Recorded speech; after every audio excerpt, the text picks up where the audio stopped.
What is happening, everybody? Thank you guys tuning in to another episode of Expert Mentors Live. And these conversations have been an absolute blast.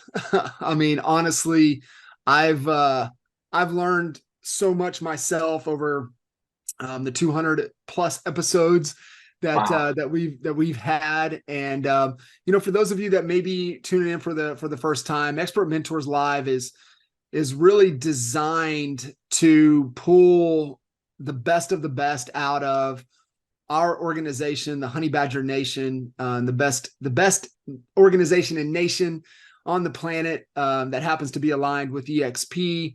And it's really pulling those out that just want to give back. And so our conversations are really around the individuals inside of the Honey Badger Nation that really want to pour back into the community, pour back into the real estate community, and just humans in general. So I'm excited for today. I've got my notepad and pen ready, and ready to dive in. Mena, what's up, buddy? Good to see you. Awesome. Great to see you, man. I am excited and I am grateful to be here. So thank you for having me. I appreciate it.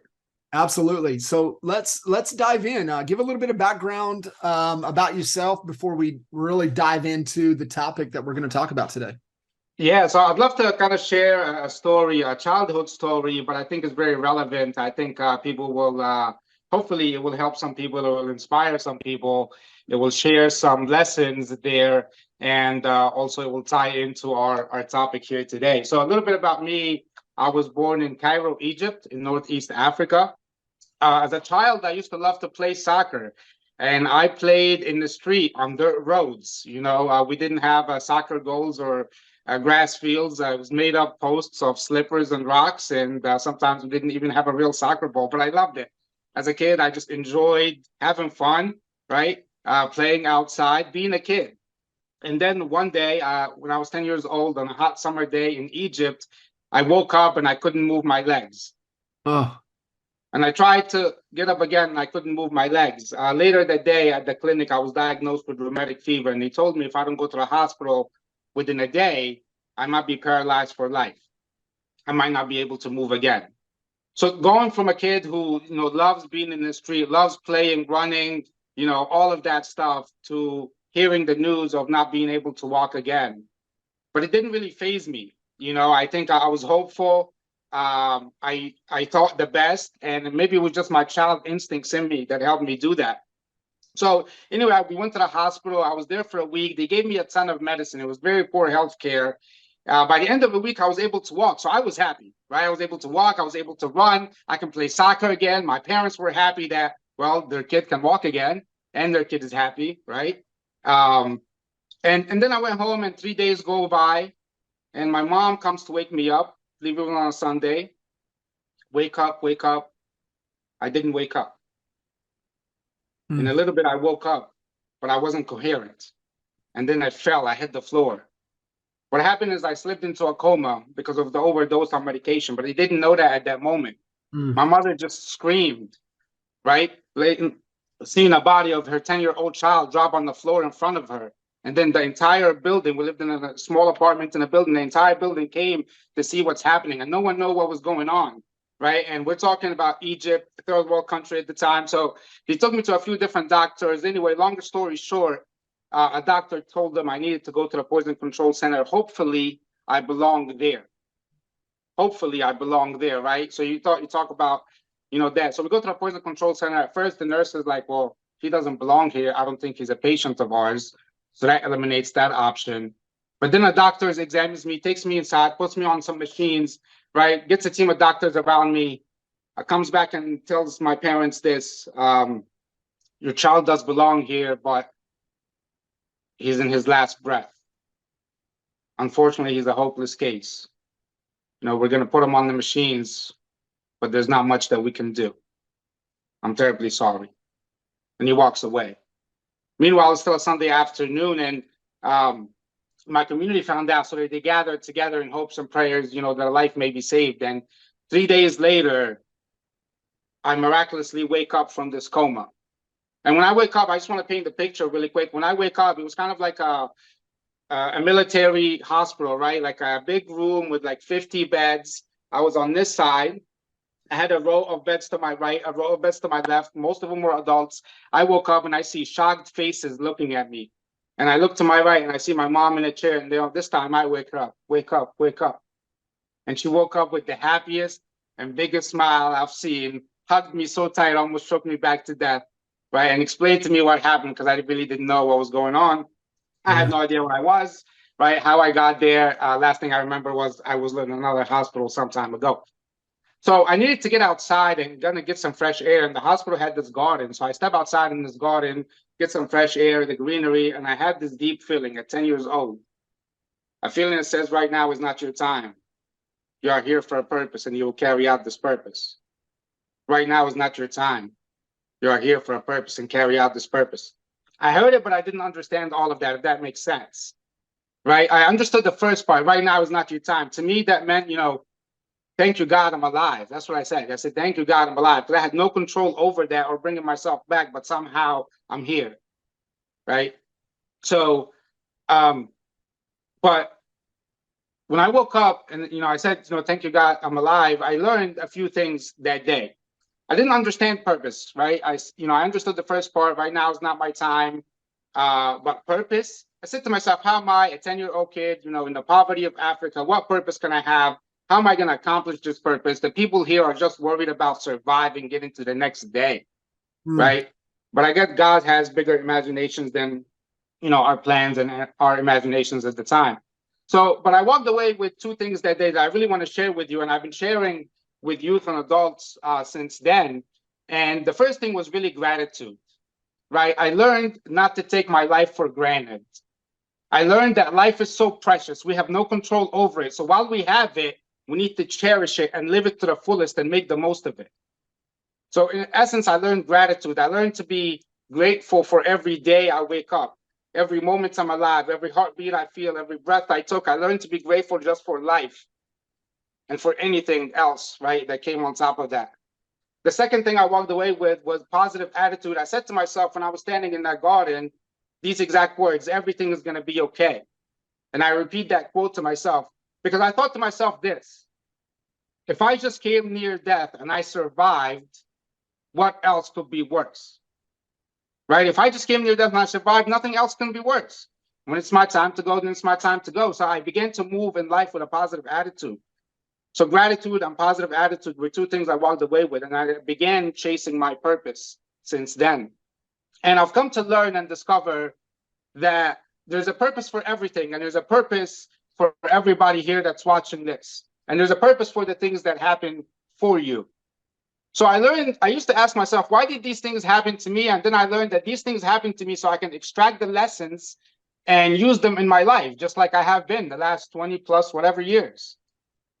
And then I discovered furthermore that they're not just for me, but they're for me to share with other people, to help other people, to inspire other people. And hopefully this, a little bit inspires somebody to cherish their life more, live it to the fullest and live it to the purpose. So that's my little intro and that's my little piece. Hopefully people got something out of that. I love it, man. Thank you. Thank you for sharing that. And this is the right place because this is a place to come and share and give back. And it's much richer life for all of us to be able to come from that place and come from gratitude, come with a positive attitude, because that builds momentum, and positivity, is contagious. And being able to pour in, and then knowing the purpose and being able to give back. So I love it, man. Let's really dive in and really unpack, and I know we're going to get in on the investment side of things, and like you said, investing your way to freedom, but that's really what it is, right? It's freedom, and building the airplane that you want to pilot to get you to your freedom. And that's the goal, right? That's the goal of business. Your business is the vehicle. That's the airplane. And, who do you have to become to fly that airplane, to fly that vehicle, to get you to your freedom? Because that's the whole goal. Do we need cash? Do we need profitability? Yes, because that's oxygen, that's fuel for your vehicle to get you to your freedom. And so I'm excited to really jump in and unpack everything that Yeah. we're talking about on the investment side. And that's what it's about, real quick, later we're going to talk about wealth building and what does that look like. And, I'm going to mention a few simple steps that people can take. And without them, you can be making a lot of money, but you're stuck on that treadmill, right? That we all know about, but we'll get to that when we get to that. Yeah. Dive in. Let's roll. Cool. So yeah, I mean, investing, you talked about investing, you talked about freedom. I mentioned two things in my kind of thought in sharing this session: in investing to thrive and investing to survive, right? And I'll share with you two quick stories, not as long as the first one, but they'll illustrate this point. So at one point in my life, when I was actually getting my real estate license, I had just finished a contract that went on for a few years where I was doing youth programs and motivational work, right? And so when that contract ended, that was the bulk of the income that was being generated actively coming in. And I was in the process of studying to get my real estate license. And I said to myself, well, I need to make money. I need to generate money. So what can I do to invest and get a return? I took some money I had and I invested in cars. I started flipping cars, right? So I flipped a car. I took the profit, basically taking the profit, and I used the profit to pay some bills, right? Or generate the income that I needed. And I reinvested the initial amount, right? Obviously, I had some help. But it kept accumulating and accumulating, and I kept redoing that, right? Taking the profit out, reinvesting the initial amount. And at some point, when I got my real estate license and I began to generate money through my real estate license, I no longer needed that. I began to reinvest those profits.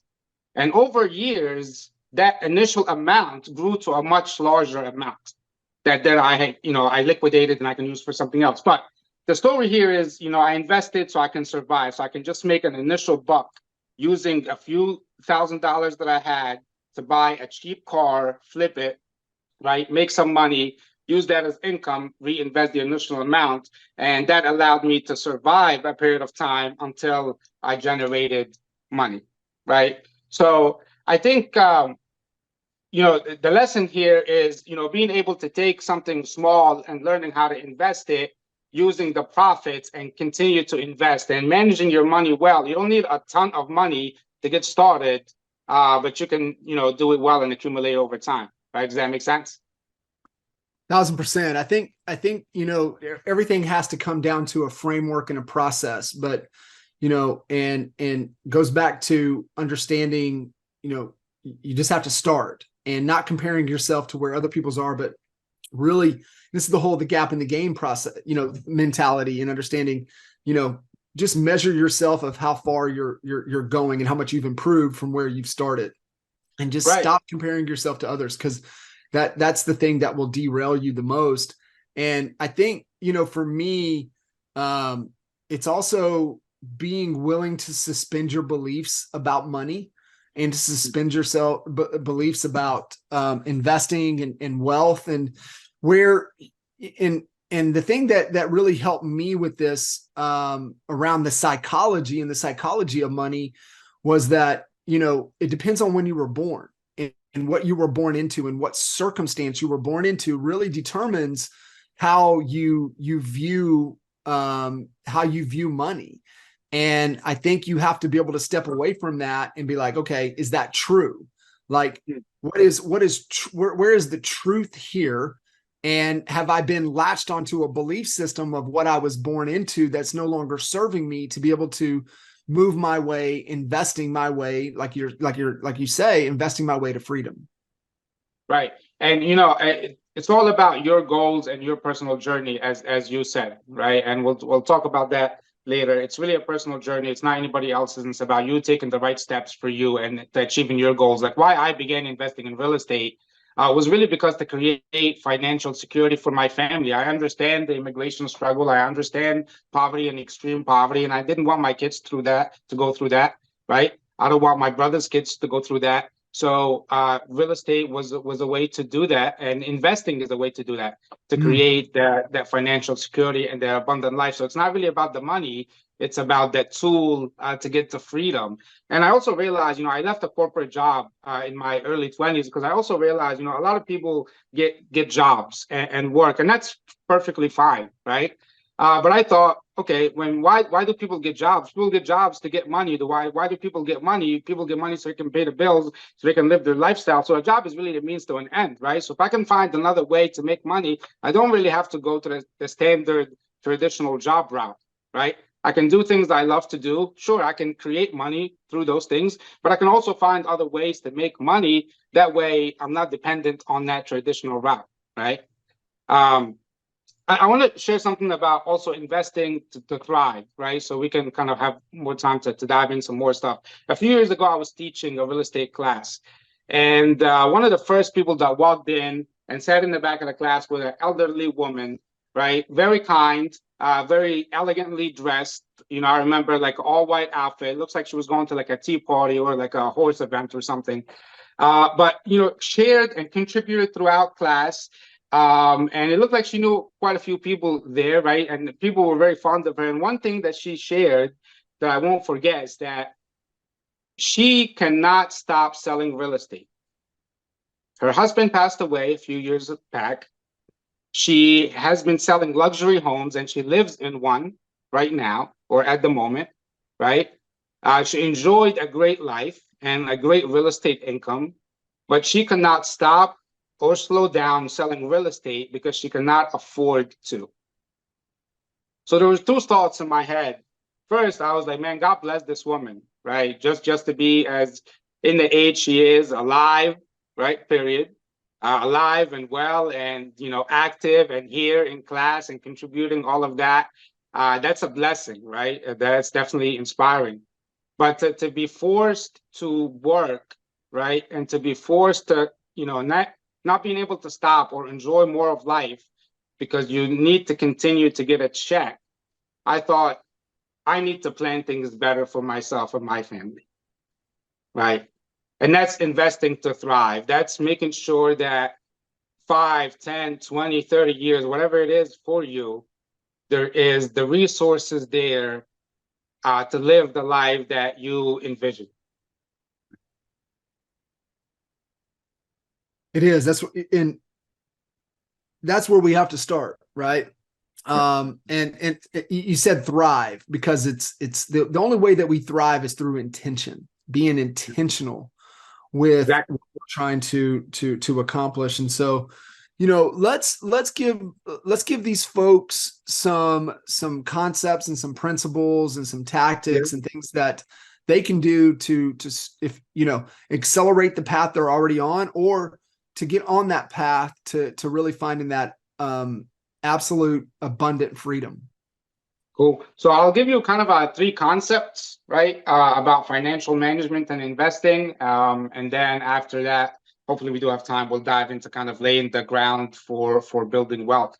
The first kind of principle is pay yourself first. And let me say this, as someone who kind of taught for a long time, I find out that the most effective things are not necessarily rocket science. And I'm sure you know this, John, right? Usually the most effective things are simple things. Simple things make the biggest difference if actually executed and done consistently, right? So the first principle is pay yourself first. What does that mean? It means when you get paid, pay yourself first before you pay your bills, okay? And this is something I got from Robert Kiyosaki, Rich Dad, Poor Dad, right? And so basically when you get a check, there's 3 categories that you want to contribute money to, okay? Donations or contributions, if that's something that you do, then savings, and then investing, okay? So those 3 categories, and if you're a realtor, if you're a self-employed person, you also have to worry about, tax. So you want to obviously put some money to the tax. But aside from that, donations, savings, and investing. And the suggestion is, if you can, put 10% of your income, every check, everything that comes in, towards one of those. So 10% donations, right? 10% savings, 10% investing. Now, depending on person's current situation, they might start out with less, right? In the investing or saving category, they might start out with more. So it could differ, right? But 10% is a good starting point. Okay. What happens when you do that? And then after that, so after those 3 categories, then you begin to pay your major bills like mortgage, things like that. And then you pay your bills in the order of importance, the most important to the least important. The idea is to kind of rank your expenses from your needs, your most needs, to your least wants. And over time, maybe you can at least identify the wants that you have and the things that you can get rid of, right? For example, I think, Jay Kinder talks all the time about leaving his Netflix account, unsubscribing to his Netflix account at one point, right? It wasn't a need, it was a want, and it was something that can go, right? So those three categories, then you pay your major bills, and then the less important bills. What will happen over time is that you will accumulate money for investing. You will accumulate money for saving. If you're a person that wants to donate and contribute, you're going to do it right off the top before, and not leave it to the end, right? And not leave it to all the money runs out, basically. So that's a very simple concept. No matter how much you're making, how much you're bringing in, you can do it, even with smaller numbers. And over time, I think you will see the compound effect, right? Cool. And stop me at any time if you want to, if you want to ask some questions, or if you want me to just keep rolling. No, this is great. Yeah, keep rolling. Cool. So another concept I want to talk about is the 5 steps to financial abundance. Basically, how do you get rich or wealthy over time in a very, very basic terms, okay? One tip, or number one, is spend less than you make so that you can accumulate cash. So right now, if you're living check to check, do your budget, figure out your needs and wants, what can be eliminated, what can be decreased, right? Or figure out ways to make more. So spend less than you make so you can accumulate cash, right? For savings, for investing. Invest the difference, or just invest consistently, okay? Invest or allocate money to invest to get a return. And then that's a big thing. Don't just invest. Don't just put your money in places. Invest with the intention of getting a return. Like when I invested in cars, or when we invest in real estate, the goal is to make a return on that. Third is you want to allocate the profits. So you know what your investment, cash, or total amount was. Know what your profit is and allocate those profits accordingly. Sometimes those profits will go to paying your needs, right? Sometimes those profits will go to be reinvested. Sometimes they will go to supporting your lifestyle, basically having your assets pay for your liabilities, right? Number 4 is reinvest for compound growth. I started out in the cars thing, for example, since we were talking about that earlier, just with a few $1,000s, and it grew up to tens of thousands of dollars, right? By a few years later that I liquidated. So compound interest, is definitely critical here. And the last thing is basically, once you keep doing that, you're going to reach a level where you have accumulated enough capital or a portfolio that will generate money on a monthly basis to cover, the lifestyle that you're looking for, right? So spend less than you make, invest the difference for a return, allocate the profits, reinvest, and get to an amount, right, that generates monthly income to have your desire, to cover your desired life, right? That's essentially the 5 steps. And obviously, number 5, you'll get to that as you continue number 1 through 4. Right? Yeah, absolutely. And it's the whole, dancing bear, and it's the whole thing right now. For most of us, if we don't dance, we don't get paid. And so Right. being able to make those investments, because at some point, especially real estate agents, at some point you want to stop dancing. At some point you want to stop going on listing appointments. At some point you want to stop showing properties. And so you've got to have enough of your money working for you that you have enough coming in, like you said, to cover, our freedom, the things that how we want to live, our life, and without us having to go do those things, without us having to go dance. Right, exactly. I mean, the story that I shared of that real estate agent is a perfect example. And I know a lot of our honey badgers, I've been on a lot of calls, and, folks talk about making the shift in their business because they couldn't retire where they were, right? They had to keep dancing if they wanted to continue making money, essentially. Well, That's right. Absolutely. And with that, when it comes to real estate agents specifically, I want to ask real estate agents, how does your money flow? So basically, what happens to your money when it comes in? We talked about different ways you can allocate it, but how are you kind of allocating it now? Everything should have a place, right? So when you bring in money, if you're a real estate agent, then you have to take taxes out, right? So you want to allocate for that, maybe have an account separate for taxes. You want to have money for investing, so have an account for investing. You want to have money for savings, so have an account for savings, right? Maybe you have a house budget and you have a separate account for that. So whatever your house expenses are, and then also your business expenses. So you can have a different account for each of those, so that when your money comes in, it flows to each of those things accordingly, and you're building, that investing capital, that savings fund. You're making sure your house is covered. You're making sure your business has money to be reinvested in. You're making the donations. You have money for your taxes. So you have to have accounts for those things and allow them to build. I think a lot of people just the money comes in one account, they spend everything from there, and then they don't have any more money to invest or save or reinvest in their business. And that's the situation for most people. But I think if you're intentional, right? And again, those things are not very difficult. It just takes setting up, and it takes doing it consistently, and over time, it will build. 100%. 100%. It is a process, right? And I think it's like we said, before you jump into any process, it's the mental side of it first, right? That's what we talked about, psychology, the mental side of it. But also having a framework to be able to work through is so important and so key. So, I love that. I love that concept. Kiyosaki talks about it. Maklowitz talks about it in Profit First. And remember, pay yourself for what you do. And I think that's where a lot of real estate agents kind of get into that trap, is they take everything instead of what are you doing and what is that worth? And, I will say, especially in real estate, there's nothing more profitable that pays more than closing deals. Being in sales pays more. And then, where I see where a lot of agents get in trouble is they continue to pay themselves what they were paying when they were in sales, when they try to step out of sales. And being in sales pays more than not being in sales. And being in sales pays more than being head of your company, being CEO.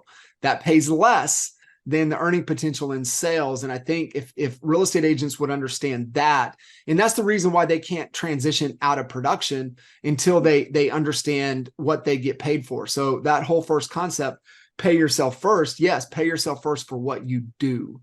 And what is that worth? And so it's what we call a market-based wage. And what I do in sales in Lawton, Oklahoma is different than what I do in sales in, Sacramento, California, right?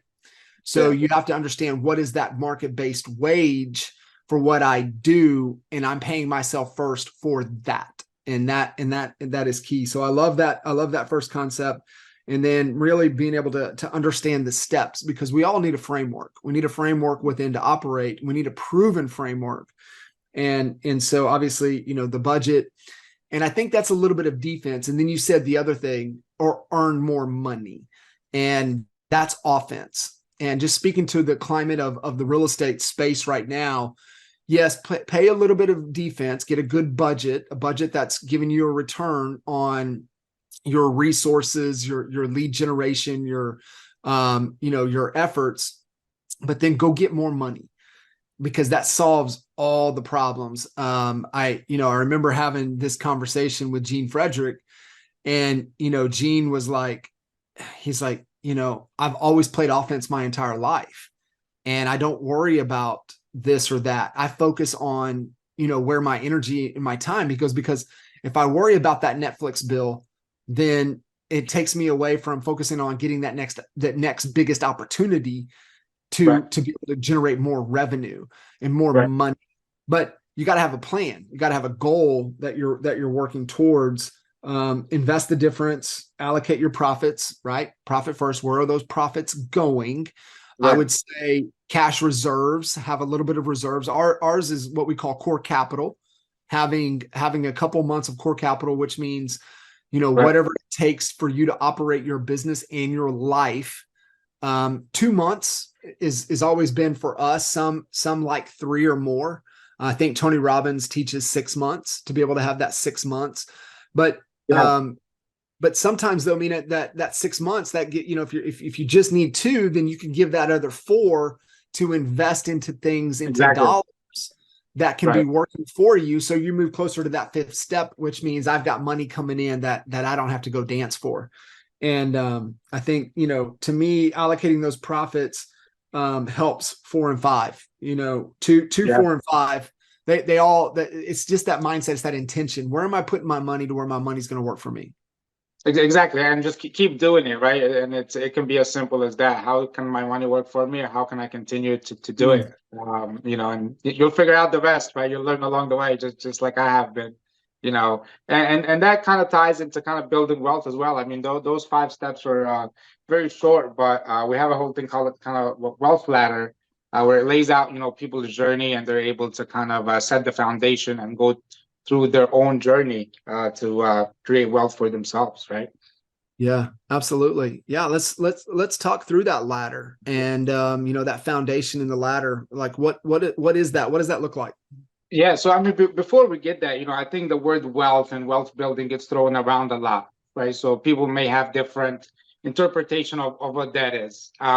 So what is wealth, right? That's kind of where I'd like to start. For some people, wealth is abundance, right? And what's abundance? Abundance is plentiful, basically having plenty of something. So plenty of life, that's wealth, right? Plenty of joy, plenty of happiness. And yes, we'll get to the finances piece, which is a great tool. But being alive and well, that's wealth, Mm, right? Because we can't do anything else without that.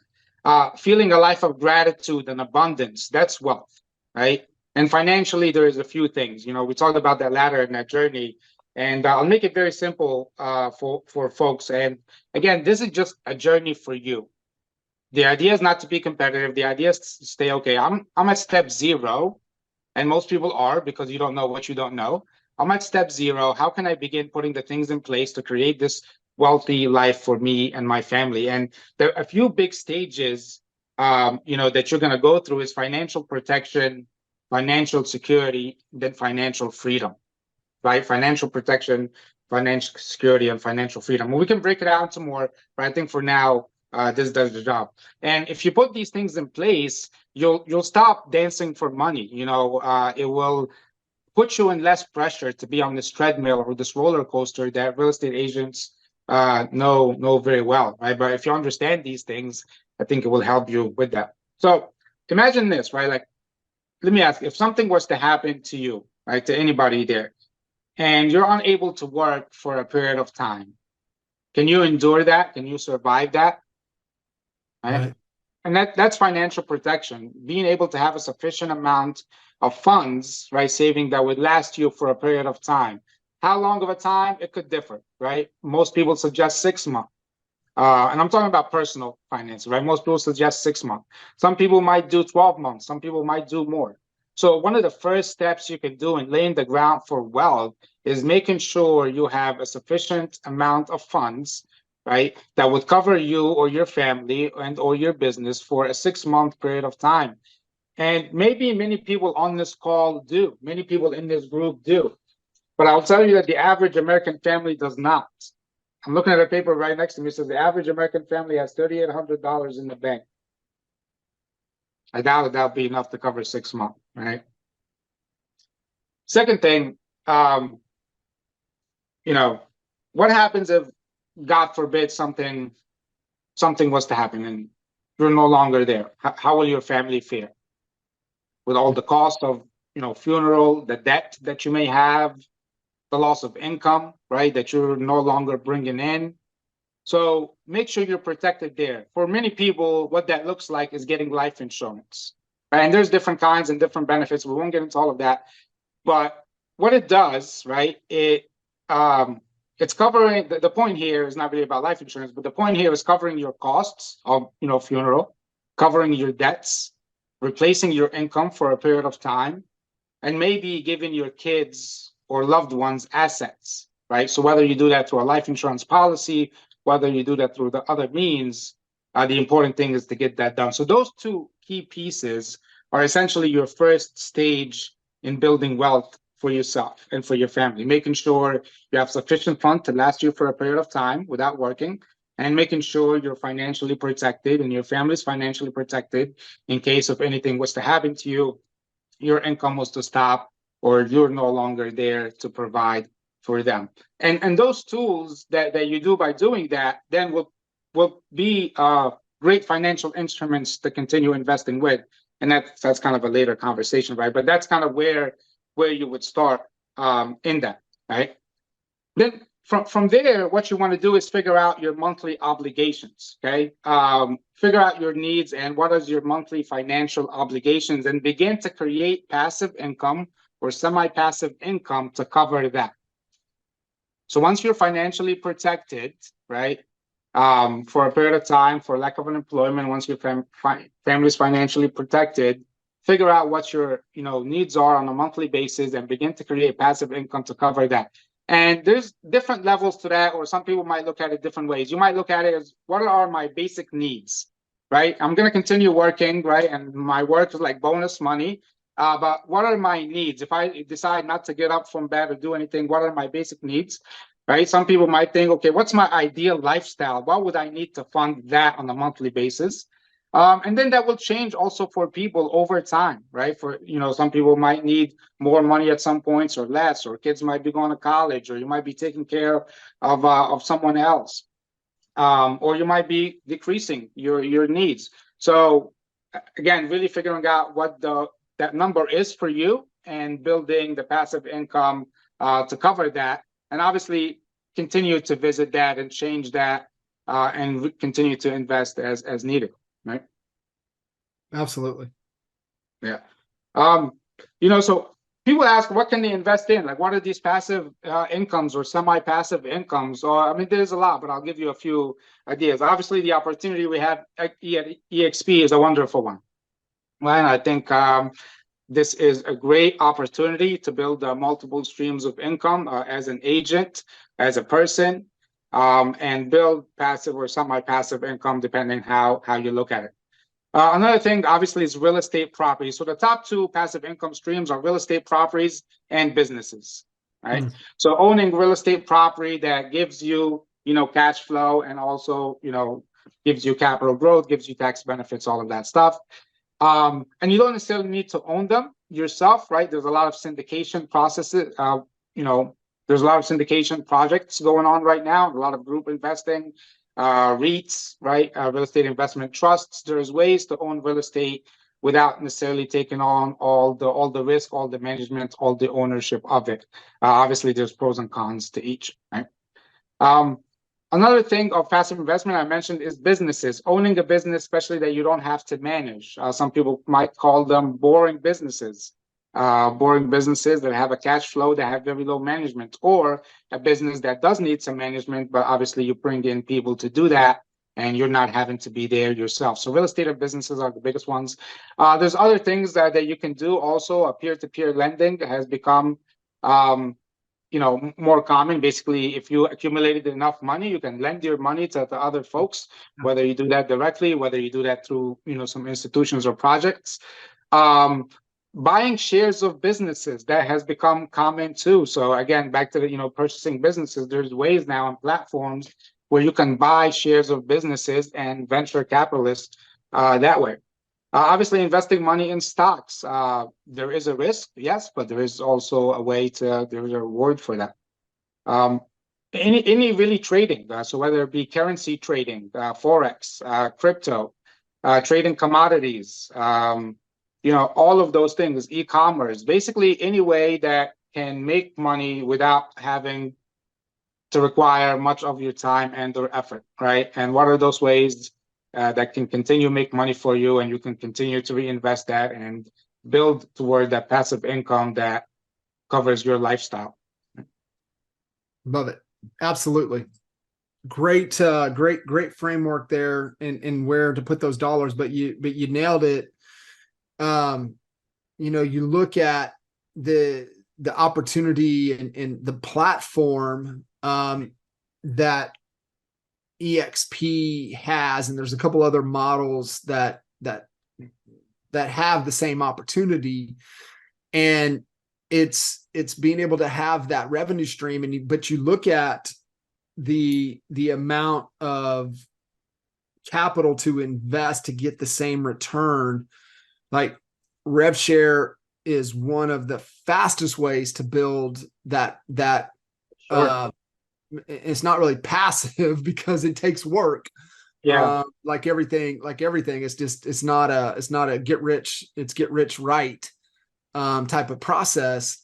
And yet, it takes more energy and time and articulation than it does dollars invested to be able to get that amount of revenue stream to where you can live that abundant free life that we're all in pursuit of.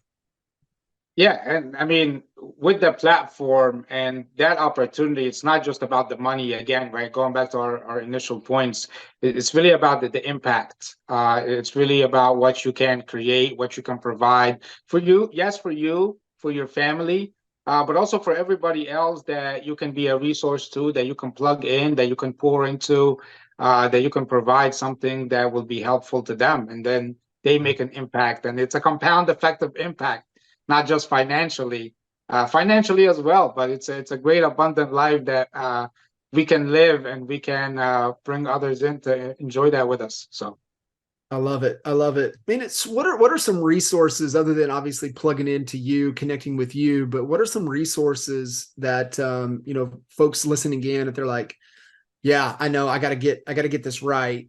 And they understand the yeah. the mindset and the psychology around it, but like what are some resources that can help them understand that you're like, man, these are musts. You need to consume this because this will help you with the frameworks that I'm sharing today. Yeah, so I mean, speaking of frameworks, I'm actually doing a master class where I'll talk more about wealth building, and I'll basically walk people through exercises where they can figure out what that looks like for themselves, and we'll essentially give them a roadmap of action steps that they can take and follow. That will be very simple, and they can begin to really build their life. And I think my intention of it is really to help people, really give people a framework of what a wealthy life could look like through their real estate careers. Mm. Um, so if anybody's interested in that, I'm working on it right now. It'll probably be available in a few weeks, but maybe comment the word masterclass in the Facebook post, right, where this is going to be posted. Hopefully I'm tagged there and I can get you the information. But yeah, I'm excited for that training. I've been working on it for quite some time. I think it encompasses a lot of years, and thousands of hours and money, right, that I've invested to really learn, wealth building and just kind of creating that wealthy life beyond just financials. And what does that look like for real estate agents as well, right? And I'm gonna kind of bring it to that level. So I'm excited about that. And so hopefully, if you want to tap into that, just comment the word masterclass, and I'll share that with you. If you want to just connect with me and any other resources, anything else I can do for you, just search me on Facebook. I'm sure I'll be tagged there, so look me up, Mena Badros. DM me, add me as a friend.